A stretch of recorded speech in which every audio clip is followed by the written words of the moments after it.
teman-teman semuanya ya, besok itu hari Rabu tanggal 12 Agustus 2026 pukul 13.30 WIB. Agendanya penting sekali buat kita semua untuk menjaga integritas pendidikan. Pendidikan adalah peradaban bangsa. Nah, apa acara itu? Acaranya adalah gugatan Pak Priyanto SH.MH terhadap Universitas Negeri Jakarta, dalam hal ini rektor ya. Yang terintervensi adalah Roy Suryo, KRMT Roy Suryo, dalam gugatan kasus pemberian atau meloloskan ya.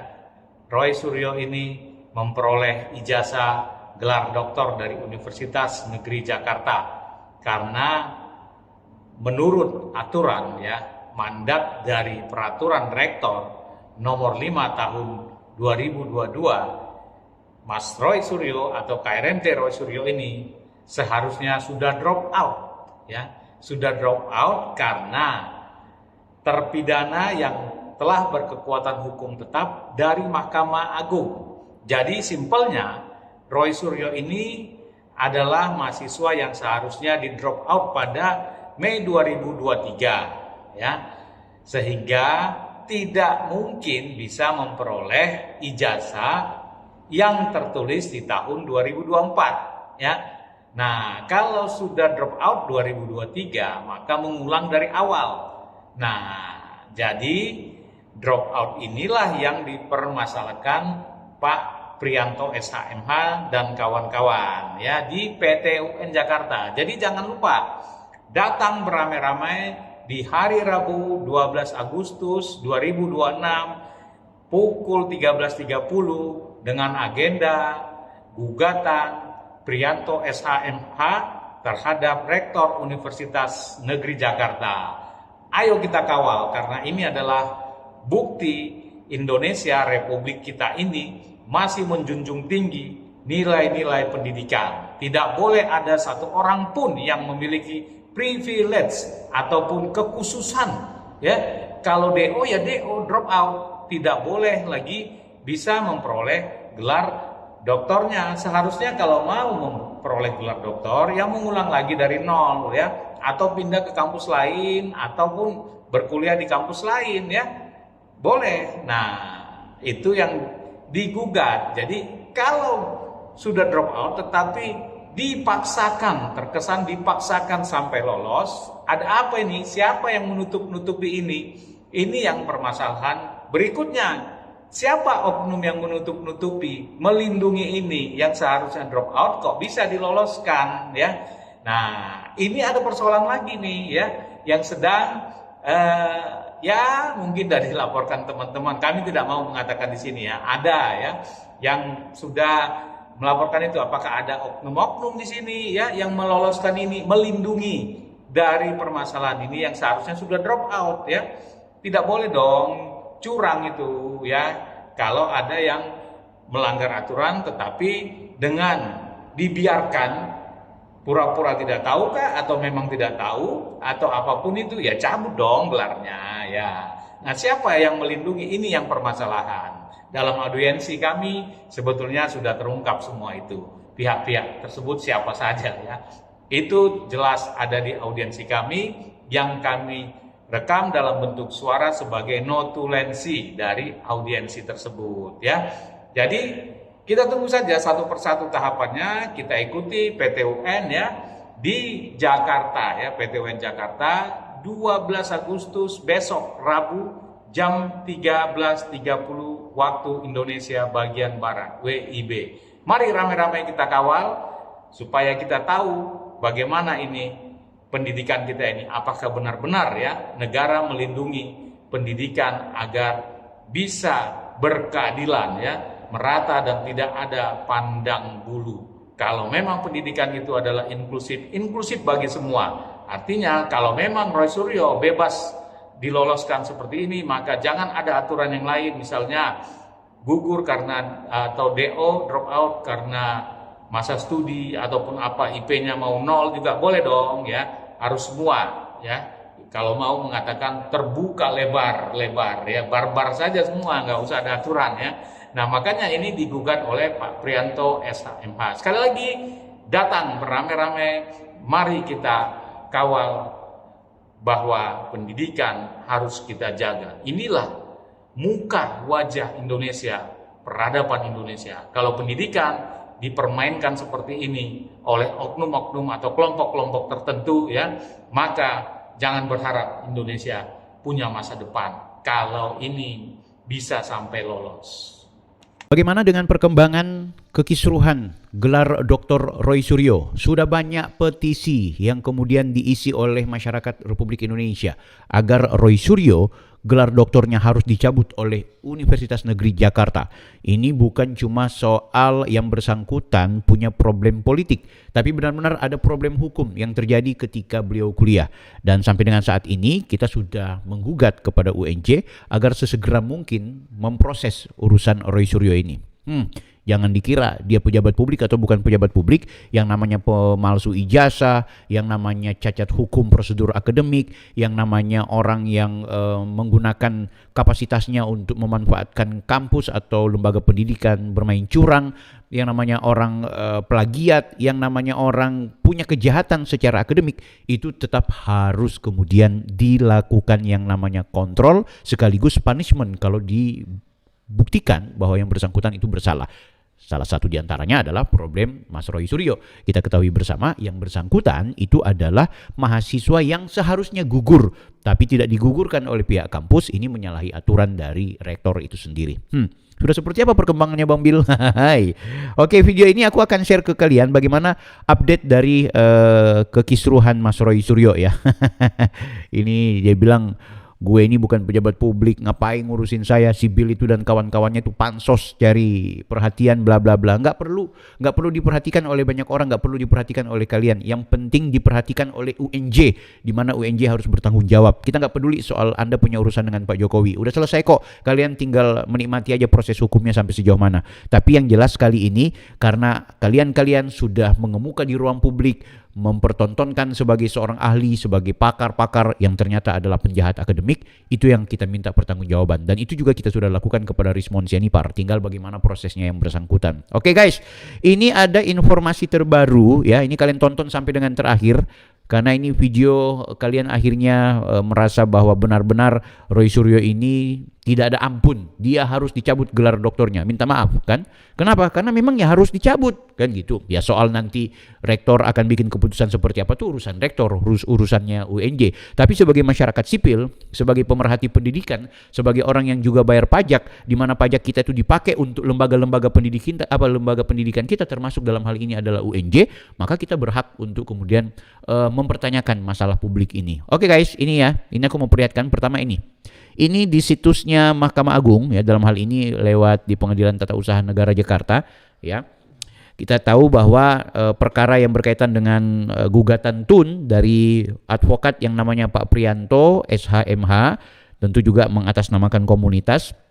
Beliau akhirnya saat ini bukan cuma kemarin kan kita tahu ya cuma terregistrasi, tapi kali ini sudah dapat jadwal ya. Jadi jadwalnya hari Rabu tanggal 5 Agustus 2026. Nah, artinya gugatan terhadap rektor UNJ itu betul-betul dijalankan. Artinya tinggal kita menunggu bagaimana prosesnya berikut, bagaimana hasilnya nanti, bagaimana perkembangannya. Ini kita tinggal tunggu ya hasil dari TUN ya, Pengadilan Tata Usaha Negara yang ada di Jakarta, dan kita berharap perkara ini betul-betul ada titik terang gitu kan. Nah tentu secara penetapan belum ada, tapi yang jelas hakim ketua, hakim anggota 2 ini belum dapat ditampilkan ya, jenis acaranya biasa aktif. Nah nama panitranya belum dapat ditampilkan bla bla bla. Intinya sudah muncul ya data ini, data jadwal kapan kemudian rektor UNJ harus ikut menghadapi persidangan ini ya. Kemudian di sini tentunya ada pemeriksaan persiapan di hari Rabu tanggal 12 Agustus. Jadi untuk melakukan kegiatan jadwal, kita tahu ya tanggal 5 ini registrasi. Yang ini ternyata yang diperiksa ini tanggal 12 Agustus. Sorry ya, tadi aku lupa. Aku kira ini tanggal 5. Tanggal 5 itu pas pemberian datanya. Nah, ini tanggal 12-nya besok, ini hari apa? Senin ya, aku bikin video. Besok Selasa. Lusa tanggal 12, maka pemeriksaan terkait gugatan terhadap Rektor UNJ akan dimulai. Nah, ini menarik ya, guys. Oke, tanggal 5 Agustus terdaftar dan lain-lain sebagainya. Kita tinggal menunggu. Nah, ini tanggal 5 Agustus penetapan dismisal diterima, artinya begini guys, bahwa ini sudah terregistrasi, ini diterima, berarti proses sidangnya itu jalan gitu. Wow, luar biasa ya. Tanggal 12 Agustus pemeriksaan persiapan. Jadi prepare saja UNJ ya yang terkait atau yang intervensi di sini KRMT Roy Suryo Noto Diprojo, karena kebetulan itu adalah ijazah beliau yang kemudian dipersoalkan oleh teman-teman advokat, maka yang bersangkutan juga menjadi pihak yang terkait atau pihak yang intervensi. Jadi apakah kemudian proses lanjutan ini benar-benar akan sampai memenuhi target? Itu yang menjadi kebutuhan kita bersama, karena ini bukan cuma soal balas-membalas ya, nggak penting soal balas-membalas. Banyak orang yang mempertanyakan ngapain sih lo Bil? Ya kita begini loh, aku lucu melihat ada orang yang menganggap kita nggak punya legal standing lah, kita itu tidak punya kapasitas lah. Ya udah, oke, aku tidak punya kapasitas untuk melaporkan mungkin di TUN, oke. Aku tidak punya kapasitas ketika kemudian membawa ini ke ranah yang sifatnya normatif ya, bisa saja seperti itu. Tapi kita sebagai warga negara itu berkapasitas untuk mengingatkan kepada kampus yang dimana kampus itu kita bayar lewat APBD dan APBN, maka ini penting mengingat masalah ini timbul di ruang publik, apalagi aku lagi diam-diam didatangi oleh alumni yang merasa perlu mendapatkan advokasi, yaitu Dr. Richard, ketika beliau menegaskan bahwa Bang Bil, ini si Roy Suryo ini dia koar-koar soal ijazahnya orang palsu, padahal dia sendiri tuh bermasalah gitu. Apa tuh masalahnya? Ini masalahnya A, B, C, D kan gitu. Nah, kita udah lihat juga selain masalah itu ada dugaan plagiasi ya, plagiasi ini yang kemudian dibongkar oleh Joshua Sinambela dan juga Roy Suryo Rismon Siani Roni Teguh, ini inisial R kok jadi bahan-bahan lucu. Nah, ini Bang Roni Teguh menemukan, sekali lagi menemukan ada kejanggalan dari disertasinya Roy Suryo. Selain soal penciplakan atau contek atau plagiasi yang diduga kemarin, ini ada dugaan betul-betul hasil bahwa ada yang tidak profesional dari disertasi ini. Ketika kemudian dicari di pangkalan data hak cipta, ternyata disertasi itu basisnya cuma buku saku guys. Nah ini kita lihat ya, kita baca apa yang kemudian disampaikan oleh Roni Teguh dalam Facebooknya. Beliau membuat postingan ini yang menurutku menarik. Ini kita tonton dan kita baca bersama ya guys ya. Ini mudah-mudahan teman-teman bisa membacanya secara maksimal ya. Aku bacakan supaya teman-teman juga tahu. Banyak orang yang keliru mengira kalau sebuah karya sudah punya sertifikat hak cipta resmi dari negara, maka isinya otomatis asli dan kebal dari tuntutan plagiarisme. Mari kita bedah logika salah kaprah ini menggunakan data real permohonan HKI nomor EC sekian, nomor pencatatan sekian, foto terlampir. Naskah buku saku berjudul ya, buku saku. Peningkatan pemberdayaan dan kecerdasan emosional terhadap inovasi pada organisasional citizenship behavior pegawai BPJS Kesehatan yang didaftarkan pada 16 Januari 2024 dengan pencipta saudara KRMT RS. Ini tercatat jelas diajukan sebagai syarat memperoleh gelar doktor pascasarjana Universitas Negeri Jakarta. Jika naskah dasar atau disertasi dari buku saku ini diduga kuat merupakan hasil plagiat, mari kita luruskan fakta hukumnya. Ya, DJKI hanya mencatat bukan menjamin keaslian. Oke. Sistem hak cipta di Indonesia menganut sistem deklaratif pasal 64 Undang-Undang 28 2014, Undang-Undang 28 tentang hak cipta. Direktorat Jenderal Kekayaan Intelektual hanya mencatat dokumen masuk berdasarkan asas etikat baik. Petugas negara tidak memeriksa secara substansi apakah isi buku saku milik saudara KRMT RS ini hasil menjiplak karya orang lain atau tidak. Jadi sertifikat itu bukan stempel keaslian ilmiah. Wow. Jadi sertifikat hak cipta itu bukan berarti keaslian. Nah, ini banyak orang mengira kan disertasinya Roy Suryo itu ada di HKI ya, jadi hak kekayaan intelektual. Artinya berarti dia apalah itu dalam konteks kepunyaan sebagai hak kekayaan intelektual iya, tapi soal keaslian, kebenaran, kesungguhan tanpa plagiasi itu tidak bisa diukur dari situ. Nah, ini yang disampaikan oleh Pak Roni Teguh. Sertifikat HKI milik Pascasarjana Universitas Jakarta Negeri Jakarta bisa batal demi hukum. Sertifikat HKI bukan tameng pemutih dosa plagiarisme. Betul. Jika pemilik karya asli yang dijiplak mengajukan gugatan ke pengadilan niaga, hakim memiliki wewenang penuh untuk membatalkan pencatatan hak cipta tersebut karena syarat material orisinalitas telah gugur sejak awal. Mengubah kemasan tidak menghapus delik plagiat. Wow, tunggu. Mengubah disertasi S3 menjadi format buku saku hanyalah modifikasi wadah. Jika pondasi ini ilmiahnya dicuri dari ide orang lain, maka buku saku tersebut otomatis berstatus sebagai produk pelanggaran hukum dan pelanggaran hak moral. Mari kita kawal bersama demi keadilan ilmiah di Indonesia. Wow, ini guys ya. Nah, ini kok ya jadinya buku saku ya. Oke, ini nggak ngerti aku seperti apa ini. Oke, kita lihat di pangkalan datanya ya guys ya. Ini milik KRMT Roy Suryo ya. Jenis ciptaan ternyata buku saku. Apa ini? Apakah buku saku ini padahal terselesaikan dengan baik? Buku saku ini diselesaikan sebagai salah satu syarat untuk memperoleh gelar doktor pada bidang ilmu manajemen sumber daya manusia Universitas Negeri Jakarta. Kok buku saku ya? Kenapa jenis ciptaannya bukan disertasi gitu ya? Nih tolong nanti diberikan penjelasan buat kawan-kawan kepada kita-kita semua. Ini menarik menurutku, ada sesuatu yang janggal dan akhirnya ini menjadi bantahan dari Bapak Roni Teguh terhadap orang-orang yang mengira bahwa karena Roy Suryo punya hak kekayaan intelektual seolah-olah lolos dari dugaan adanya plagiasi. Nah, ini yang dugaan plagiasi ini masih kita tunggu. Dikti ini nggak tahu kabarnya gimana. Oke ya, kita tinggal menunggu kabar juga dari Dr. Richard. Apakah urusan ini sudah betul-betul selesai atau jangan-jangan ini memang ada masalah yang tidak akan pernah terpecahkan. Kita menunggu saja ya. Apalagi kita juga ingin cari tahu bagaimana kemudian masalah ini betul-betul terselesaikan dengan baik, guys. Ini kita nggak boleh biarkan. Kalau tidak, kita akan akhirnya berhadapan dengan manusia-manusia yang merasa suci, bersih, padahal yang bersangkutan itu punya masalah, kan gitu. Kita juga ingin menyelidiki sampai sejauh mana sih apa yang dilakukan oleh Dikti gitu. Itu yang perlu kemudian kita evaluasi, guys. Dan sekarang kita ketahui bersama Dr. Richard masih menunggu sampai kapan hasil dari pihak Dikti melakukan korespondensi. Nah, ini ada pernyataan dari Dr. Richard kemarin, beliau bikin video bahwa UNJ dan Roy Suryo resmi dilaporkan. Wah, itu kan menarik menurutku.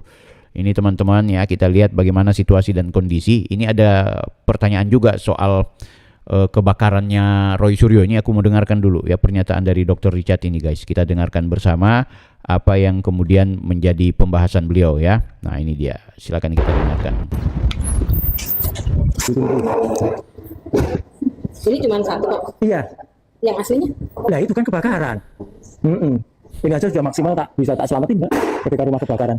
Nah, nanti saya ini ya Pak, Boleh, ini dibuatkan. Nanti Bapak yang surat pernyataan ini sama originalitas, nanti saya tempeli pakai materai asli. Boleh, Bapak tanda boleh. tangan Ya, bahasa siap, Indonesia. siap. Tanda tangan merah. Jadi Iya, formnya itu, iya. Kalau dia pakai itu yang saya kasih Bapak. Nah, ya itu yang kebakaran di kamar, tinggal ini tuh. Iya. Untung masih ada ini. Iya. Kita harus berterima kasih juga kepada YouTuber-YouTuber yang pendukung Roy Suryo. Karena ketika Roy Suryo itu datang ke UNJ ya, Universitas Negeri Jakarta, meliput ya dengan sangat tergesa-gesa ya, panik lah ya akibat daripada hasil audiensi yang kami lakukan sebelumnya di 13 Juli. Di 15 Juli beliau datang ke sana ya, kalau tidak salah 15 Juli.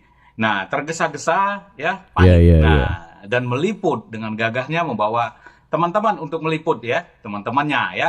Nah, ketika diliput, itu banyak kejanggalan-kejanggalan justru yang terbongkar ya, banyak sekali. Yang pertama itu terkait ya yang mengatakan bahwa adanya seorang wakil rektor yang menyuruh Roy Suryo untuk konferensi pers ya, menyampaikan apa hasil daripada keputusan Universitas Negeri Jakarta. Dan satu lagi yang penting, saya dititipi pesan oleh Universitas Negeri Jakarta, yaitu oleh Prof. Ari Satono. UNJ tidak akan menggelar konferensi pers atau menggelar statement resmi, tidak perlu.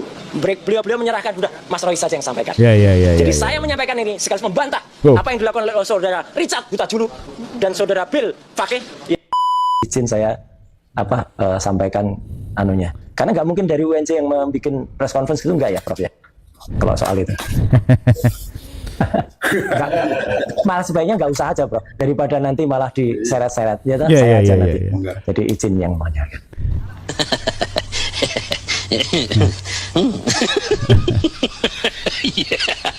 Padahal dia membujuk-bujuk Iya, iya, wakil iya. rektor tersebut. Dan wakil rektor itu adalah wakil rektor bidang keuangan Iya. yang juga sebagai promotornya atau Iya. pembimbingnya ya, Iya, promotor atau pembimbingnya, pembimbing dua kalau tidak salah itu. Gitu. Jadi banyaklah ya ngatasnamakan wakil rektor itu pembimbingnya. Iya. Jadi perannya di situ adalah sebagai pembimbing yang Iya. kebetulan wakil rektor 2 bagian keuangan ya. Dan juga yang paling uniknya tidak ada yang menyuruh Roy Suryo untuk menyampaikan supaya konferensi pers. Nah, tetapi di kesempatan yang berbeda Roy Suryo mengatakan demikian. Ya itulah sifat-sifat dari karakter Roy Suryo ini. Dan yang paling penting yang sudah masuk ranah penyidikan katanya ya, penelusuran lah ya, pihak berwajib katanya seperti itu ya, kami dengar ya. Yeah. Itu informasi yang baru kami dengar. Yeah. Itu adalah persoalan kebakaran ya. Yeah. Roy Suryo ini dengan tegas mengatakan rumah atau kamar atau apa di dalam rumahnya itu ada kebakaran seperti itu, sehingga ya dokumennya itu terbakar ya. Dan ketika pihak administrasi yang oknum lah ya kita katakan, atau admin lah, staf administrasi di sana itu menanyakan mana aslinya ya, kok cuma satu itu dikatakan terbakar, tetapi dia menerima. Nah, ada apa ini? Something wrong. Kami sebagai alumni ini keberatan karena jika kami melakukan hal tersebut pasti diomelin dan disuruh pulang, disuruh minta surat keterangan polisi. Ya, ini tidak fair ya. Bagi kami ini sangat tidak fair ya. Kami katakan ini oknum yang sudah mengangkangi aturan-aturan yang berlaku di sana ya. Artinya kok bisa dilakukan di privilege sangat khusus ini Roy Suryo. Betul. Bagaimana mahasiswa lain? Apakah begitu? Kalau misalnya saya tidak punya dokumen apa ketika mahasiswa, oh kebakar, terus apa dikasih izin? Betul. Langsung dikasih apa? Disetujui, malah disuruh tanda tangan. Harusnya ya minta surat keterangan polisi atau minimal surat keterangan dari pemadam kebakaran, kebakaran bahwa benar ada kebakaran ya. Atau paling tidak itu dari kelurahan. Nggak tahu kami kelurahan bisa nggak ya. Tetapi kalau mahasiswa yang lain mengatakan begitu pasti ditolak. Ya. Ini ada oknum ini. Oknum tersebut ya, saya mengatakan ya, saya memprediksi atau menduga ini oknum ada apa. Setuju, Bang Dokter, bongkar ini barang ya. Teman-teman bisa langsung nonton di Panggung Ijazah. Itu adalah kanal YouTube-nya Bang Dr. Richard. Itu versi fullnya. Tapi yang jelas ini adalah kekecewaan dari alumni UNJ melihat bahwa betapa Roy Suryo itu begitu spesial, begitu istimewa, mendapatkan porsi secara khusus, terutama ketika Roy Suryo memberikan disertasinya yang ternyata tidak lengkap dan hanya dengan alasan katanya ada kebakaran, maka langsung diterima. Begitu spesial sekali, ini oknum-oknum dosen dan oknum-oknum pegawai, ini perlu kita evaluasi gitu ya. Dan ini menarik guys, kalau Roy Suryo betul-betul sudah secara resmi melaporkan aku dan Dr. Richard terkait yang dia merasa dicemarkan nama baiknya, yang merasa dituduh ijazahnya palsu, dia harus hati-hati. Kenapa? Karena secara otomatis polisi akan lakukan hal yang sama ketika Pak Jokowi melaporkan. Ketika Pak Jokowi melaporkan, polisi melakukan penelusuran terhadap semua dokumen dan keabsahan serta ketepatan perkuliahannya Pak Jokowi. Sehingga sekarang sudah disidangkan, ya kan? Anda bayangkan kejanggalan-kejanggalan, baik Roy Suryo 4 tahun cuti, ya. Dia bilang kan, aku nggak bilang 4 tahun, tapi dia bilang dari tahun 2016 masuk, nanti 2020 baru dia kembali aktif. Artinya dia statusnya apa dari 2016 sampai 2020? Apakah itu cuti atau bagaimana, atau kuliah atau bagaimana, kita nggak tahu. Kejanggalan-kejanggalan ini pasti akan terbongkar. Kemudian pasti polisi akan menyidik. Kenapa disertasinya baru diupload? Oh, kemudian kenapa ada bukti bahwa disertasinya itu bermasalah? Katanya ada kebakaran. Diselidiki yang mana rumah yang terbakar? Rumah yang sebelah mana? Yang di Jogja kah? Atau yang di Jakarta kah? Atau yang sebelah mana yang kebakaran? Nah, ini menarik. Ini akan diselidiki. Akan semakin terbongkar, akan semakin terlihat betapa Roy Suryo punya kejanggalan-kejanggalan ketika kuliah di UNJ. Termasuk ketika terbongkar bahwa ternyata benar Roy Suryo adalah pelaku tindak pidana yang seharusnya itu digugurkan, maka ketika benarlah apa yang selama ini kami koar-koar bahwa Roy Suryo itu punya pelanggaran secara akademik, pasti polisi akan melihat, Roy, Yaitu si Bill dan kawan-kawan itu kan bukan menuduh ijazahmu palsu, tapi mereka cuma mempertanyakan tentang proses akademik Anda yang sampai mereka datang ke UNJ. Di mana letak pelanggaran mereka? Otomatis laporan mereka tentang kami itu bisa saja bermasalah atau SP3 atau lain-lain sebagainya.